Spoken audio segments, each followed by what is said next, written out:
Quais são as irregularidades que o Ministério Público apurou para fazer esse pedido de anulação desse contrato da UFO? O Ministério Público apurou basicamente 3 irregularidades.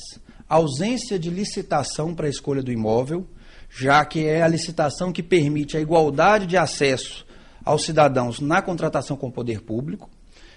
A ausência de publicidade dos critérios, já que não houve a publicação de um edital, especificando claramente quais seriam os critérios a serem avaliados nas propostas de doação do imóvel, nem o local, nem os horários onde essas propostas poderiam ser apresentadas.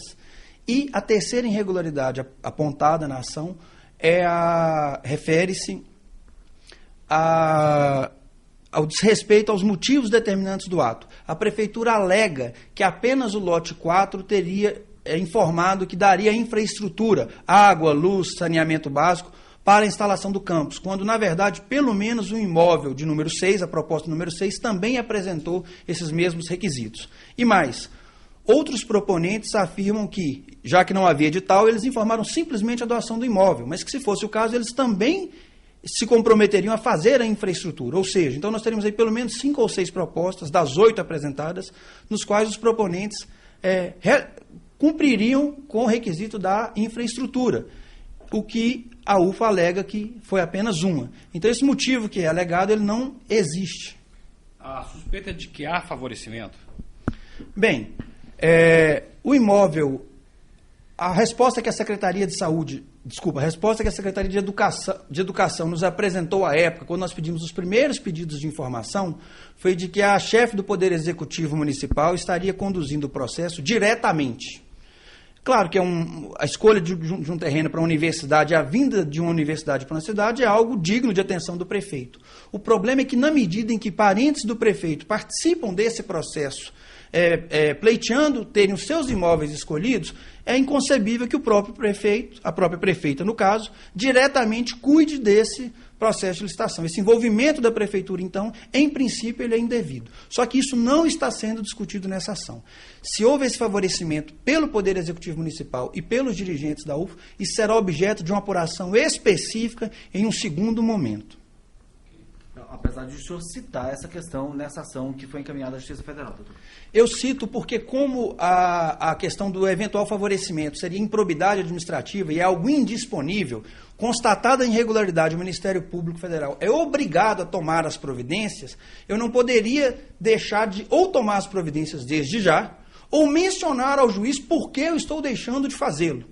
Como no caso, o eventual favorecimento, ou seja, o dolo em favorecer. Claro que a proposta vencedora do imóvel ela é diretamente favorecida. E não há problema que parentes da prefeita, de qualquer outro agente político, participem desse processo. O que não pode é eu ter pessoas participando desse processo e pessoas que vão decidir esse processo com relações de parentesco, de amizade íntima. Então, eu preciso separar uma coisa da outra. Esse aspecto será apurado numa ação específica.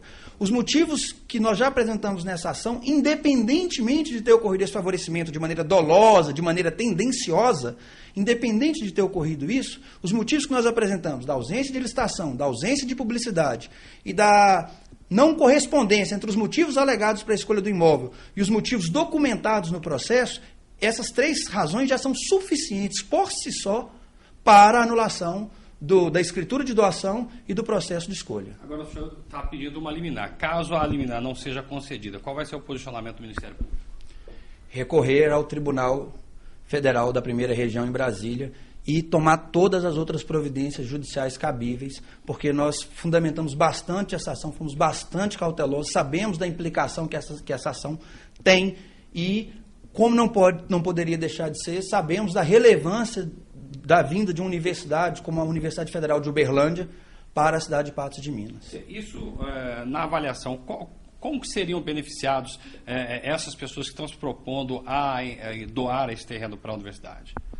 Bem, nós sabemos, é por isso que há necessidade de licitar, nós sabemos que, em verdade, quando se faz a doação de um imóvel para a construção de universidade, especialmente no contexto nacional, e Patos de Minas não é diferente, de grande crescimento da construção civil, os proprietários, o doador do imóvel que permanece proprietário dos lotes circunvizinhos tem um grande acréscimo patrimonial, porque ele vai poder depois lotear esses imóveis, esses terrenos que vão triplicar, quadruplicar, talvez até mais o seu valor, vai poder construir também moradias para estudantes, para comércio, enfim, há um grande incremento patrimonial.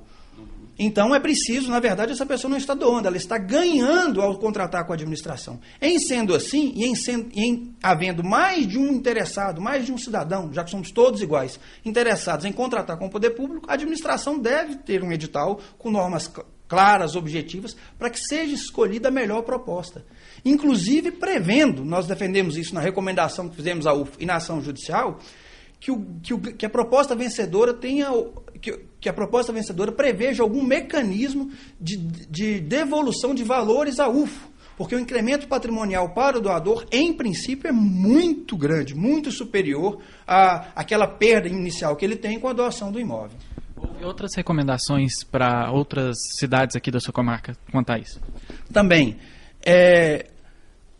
Recentemente foi anunciado no processo de expansão do ensino superior no Brasil, em todo o Brasil, foram anunciados um campus do Instituto Federal de Educação Tecnológica, do Triângulo Mineiro. Aqui para Patos de Minas também, é o IFTM de Uberaba, instalará um campus aqui em Patos de Minas, e a Universidade Federal do Vale do Jequitinhonha e do Mucuri, que instalará um campus na cidade de Unai. Então, já prevendo esse processo de doação, que é um processo comum que ocorre em outros locais, nós exigimos que as universidades façam um processo de licitação para evitar esse ganho indevido do doador às custas do bem público. Agora, doutor, existe inclusive argumentações na cidade, de que esse processo todo na justiça poderia inclusive inviabilizar a vinda da UFO aqui para Patos de Minas. Que avaliação o senhor faz com isso? Bem, nós podemos observar isso sobre duas óticas. A primeira é de que nenhuma ilegalidade, no caso concreto da forma de escolha, ou nenhum favorecimento pessoal a terceiros, questão que ainda estamos apurando, justifica a instalação de universidade ou qualquer outro órgão público. Senão nós teríamos que, por exemplo, parar de combater diversos tipos de crime que geram renda e, enfim, a determinados setores produtivos, ou, enfim, ou a determinadas comunidades, como é o caso do tráfico de drogas. Então, uma coisa não pode justificar a outra. Mas nós não precisamos nem ir tão longe, não. A UFO já fez seleção para vários professores, ela já está funcionando em um campus provisório, os cursos já estão aprovados, eu já tenho alunos, vestibulares realizados, alunos cursando seus cursos de graduação, de modo que nós entendemos que não há a menor possibilidade da UFO deixar de... Já está implantada, deixar o município de Patos de Minas por causa dessa ação. Inclusive, se a UFO tivesse acatado a recomendação feita há muito mais tempo, nós já teríamos resolvido esse problema, já teríamos verificado, feito um processo regular, com critérios claros, objetivos, transparentes, que toda a população pudesse acompanhar, e já estaríamos com a área do terreno escolhida para iniciar a construção. De modo que essa ação, de maneira alguma, coloca em risco a UFO, e muito nos espanta argumentações nesse sentido, elas acabam por transparecer uma forçação de barra no sentido de passar por cima de eventuais até improbidades, mas ilegalidades concretas já detectadas em prol da construção de um campus que virá de toda maneira e deverá ser feito, mas dentro da legalidade. Não há nenhuma razão para as pessoas se preocupem com isso. Gostaria de fazer, inclusive, uma observação. Nós pedimos na ação também, para garantir essa lisura e garantir a questão da escolha do campus, que a UFO realize uma audiência pública para discutir os critérios de escolha com a população, como tem previsão na Lei Federal de Processo Administrativo, que regula subsidiariamente a matéria. A UFO, então, deveria, nessa audiência pública, discutir quais os critérios de declividade do lote, quais os critérios de localização, quanto ela vai pontuar em cada setor a questão da localização, qual deveria ser a questão de acesso, questão de transporte, o tamanho ideal do campus. Então, todas essas questões deveriam ser discutidas, nós estamos pedindo isso, numa audiência pública com a população. De posse dessas informações, desses dados, da apuração dessa vontade popular, aí sim a UFO, autônoma, com sua capacidade de oportunidade e conveniência para a escolha do local, acolheria aqueles requisitos que ela entendesse adequados, rejeitaria os outros, tudo fundamentadamente, e aí sim lançaria um edital e faria ela, UFO, que permaneceria em suas mãos com o poder de escolha, a melhor proposta do melhor terreno.